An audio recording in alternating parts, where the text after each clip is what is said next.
There are events, moments, and interactions in each of our lives that can change the course of our lives. Hello, my name is Michael Stack, and I'm the CEO of AMAX. And today I want to talk about that concept as it applies to workers' comp claims.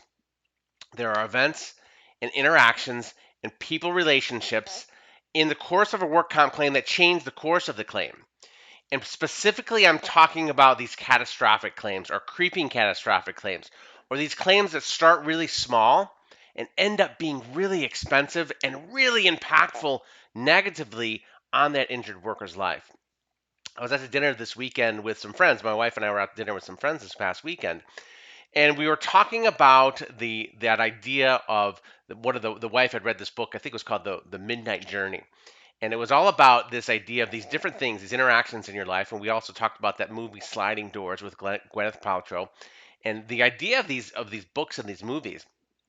And in that movie Sliding Doors, is that Gwyneth Paltrow either catches a train or doesn't catch the train. The door slides, and she either gets it, she gets her hands in, she gets in, and she catches the train, or in a different instance in the movie, she misses the train, and she either gets home early to find her husband with another woman and how that impacts her life, or she gets home a little bit later and the woman had time to leave and how that impacted her life.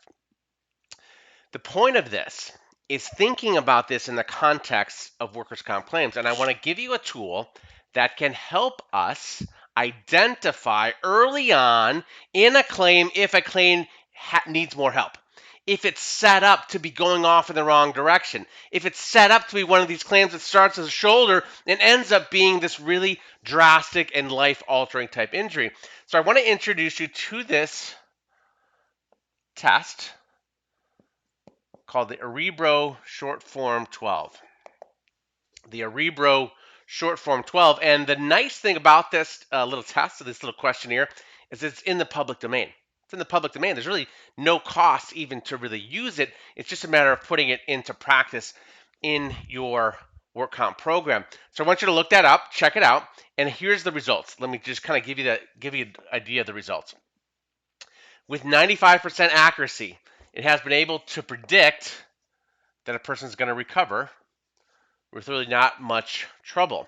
With 81% accuracy, it's been able to predict no no lost time or no long-term recovery within the next 6 months.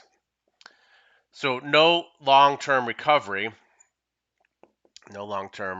within a 6 month time frame. So they'll maybe need some recovery, but it's not going to last longer than 6 months. And then 67% accuracy predicting that there is going to be a long-term issue. So there's going to be a long-term issue. 95%, 81, and 67% accuracy. And I want to draw your attention specifically to this one. With 67% accuracy, be able to predict early on in a claim that this one needs some help. This one's going to need some help. We need some intervention. We need cognitive behavioral therapy. We need field case management. We need some different tools in our toolbox, in our work comp toolbox, to prevent this from happening, because this is very expensive and this is altering, very life altering for that injured worker. Understand some of these things that we have available. Put these practices and tactics in place to get in front of these things. You're going to be saving yourselves huge amounts of dollars of costs on these claims, and you're going to be saving a massive, massive impact in the life of the injured worker. Again, my name is Michael Stack. I'm the CEO of AMAX. Remember, your work today in workers' compensation can have a dramatic impact on your company's bottom line, but it will have a dramatic impact on someone's life. So be great.